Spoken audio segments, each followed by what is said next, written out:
Bagsak sa kamay ng batas ang isang 36 anyos na truck driver matapos ang matagumpay na operasyon ng Criminal Investigation and Detection Group, Batangas Provincial Field Unit, laban sa iligal na bentahan ng langis o paihi noong Biyernes ng gabi, Mayo 1. Ang joint operation na nilahukan din ng Provincial Intelligence Unit at Lemery Municipal Police Station ay nagresulta sa pagkakaaresto sa sospek sa Purok 3 Mataas na Bayan, Lemery, Batangas, bandang alas 9 ng gabi.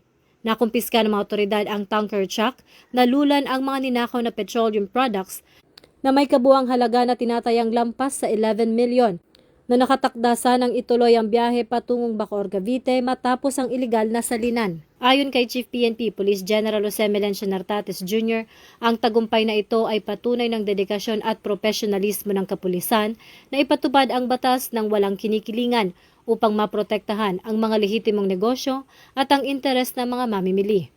Nananawagan naman ang pamunuan ng PNP sa publiko na manatiling mapagmatsyag at huwag tangkilikin ang mga produktong petrolyo na nagmula sa mga iligal na operasyon gaya ng paihi dahil bukod sa labag ito sa batas, panganib din ito sa kaligtasan ng komunidad. Hinihikayat ang bawat mamamayan na agad iulat sa pinakamalapit na himpilan ng pulisya ang anumang kahina-hinalang galaw ng mga tanker o iligal na bentahan ng langis sa kanilang lugar.